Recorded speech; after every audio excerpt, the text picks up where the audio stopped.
আসসালামু আলাইকুম এভরিওয়ান, চলে আসলাম আবারও নতুন একটা ভিডিও নিয়ে। তো আমার একটা পুরানো আয়রন খারাপ হয়ে গেছে, তো আমি একটা নতুন কয়েল বাজার থেকে কিনে নিয়ে আসলাম। এগুলো ভালো একটা কয়েল, আপনারা 60 থেকে 70 টাকার মধ্যে পেয়ে যাবেন। আসলে বাজার থেকে আমরা যে 150-200 টাকা দিয়ে যে আয়রনগুলো কিনি, এগুলা খুবই খারাপ হয়। তো আমার এই আয়রনটা আমি আজকে 2 বছরের মতো চালিয়েছিলাম, তো এখন কয়েলটা নষ্ট হয়ে গেছে। তো এরকম পুরনো এই আয়রনগুলা সবগুলো আয়রনের বডি ফিটনেস ভালো থাকে না। তো আসলে এরকম কয়েল নষ্ট হয়ে গেলে আপনারা নিজেই ঠিক করে নিতে পারবেন।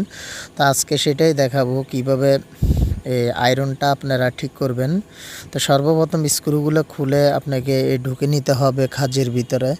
তা আমি অলরেডি খাঁজের ভিতরে ঢুকিয়ে নিলাম। ভিডিওটা শুরু থেকে শেষ পর্যন্ত দেখলে আসলে আপনারা অনায়াসে এই কাজগুলো নিজেরটা নিজেই ঘরে বসে করতে পারবেন, কোনো সমস্যা নেই। তো স্ক্রুটা আমি লাগিয়ে নিলাম। এরপরে যে আয়রনের যে অ্যাক্সটা, এগুলো অ্যাস একটা, যেগুলো নতুন আয়রনের সাথে যে অ্যাসগুলো দেওয়া হয় এগুলো তো মূলত কাজ করা যায় না। আমি পিতলের একটা অ্যাস নিয়েছিলাম, তো আগেরটা অনেকটাই ভালো ছিল, সেজন্য আবারও এটা পুনরায় লাগিয়ে নিলাম।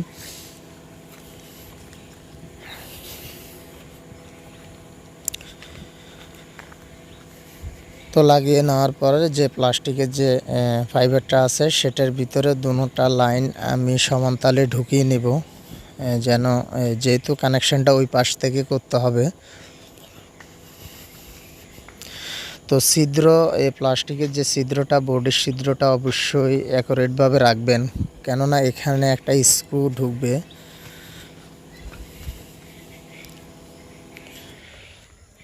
তো এখন যে কাজটি করতে হবে, একটা কেবল নিতে হবে ভালো থেকে, যেটা এটা আগের কেবলটা অনেকটাই ভালো আছে এখনো পর্যন্ত।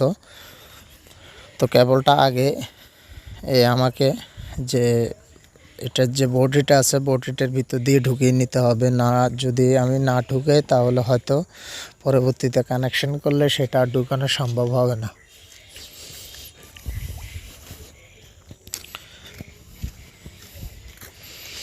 তো এরকম দুইটা আপনাদেরকে টিউব নিতে হবে। এই টিউব নিলে ভালো কি কানেকশনটা করলে একটার সাথে একটা শর্ট হবে না। ভালোভাবে আমি এটাকে লাগিয়ে নিচ্ছি। এখানে দুটোই আমাকে লাগিয়ে নিতে হবে সুন্দরভাবে।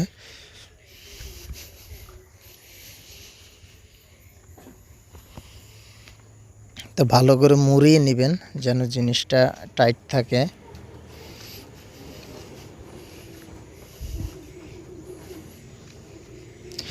আমার এই চ্যানেলে আরও অনেক ভিডিও রয়েছে, আপনারা ওগুলো দেখে নিতে পারেন।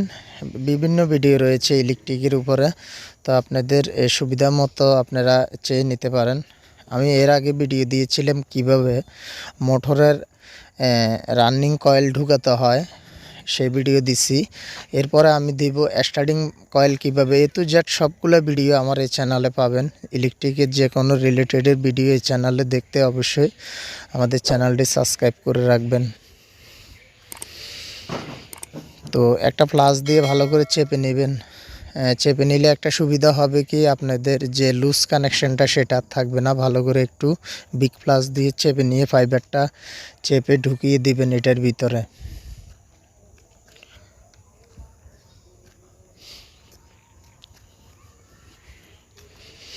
তো আমাদের কাজ প্রায় শেষ হয়ে গেছে। এখন আমি এটা চিপের ভিতরে ঢুকিয়ে দিয়ে একটু ইলেকট্রিকটা পেঁচিয়ে দিলে, তাহলে বাইরের থেকে যদি একটু টান পড়ে তাহলে আমাদের আর কোনো সমস্যা হবে না, লাইনটা ঠিক থাকবে। এখন যে ছিদ্রের সাথে ছিদ্র সেটা সুন্দর করে এখানে ঢুকিয়ে দিবেন। ঢুকিয়ে দেওয়ার পরে এখানে আমরা একটা স্ক্রু লাগিয়ে নিব, কারণ স্ক্রু না লাগালে হয়তো আয়রনটা সামনের দিকে চলে আসতে পারে। তো স্ক্রুটা লাগিয়ে নিলাম।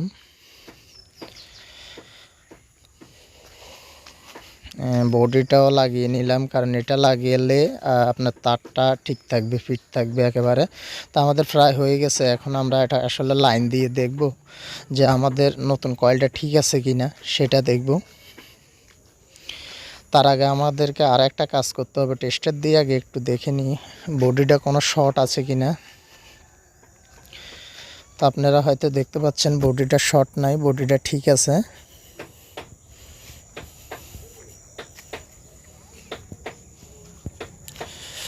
এখন আমি লিড লাগিয়ে দেখলাম, এখানে দেখতে পাচ্ছেন ধোঁয়া বাইর হচ্ছে, তার মানে আমাদের আয়রনটা হিট হয়ে গেছে, কয়েলটা ঠিক আছে। তো এরকমভাবে আপনাদের কাজগুলো আপনারা নিজেরটা নিজে করে নিতে পারবেন। তো এটা আমার কাজের জিনিস, সেজন্য আমি ঠিক করে নিলাম। তো এই রিলেটেড ভিডিও দেখতে অবশ্যই চ্যানেলে চোখ রাখবেন, ভালো লাগলে চ্যানেলটি সাবস্ক্রাইব করবেন। আল্লাহ হাফেজ, দেখা হবে নতুন।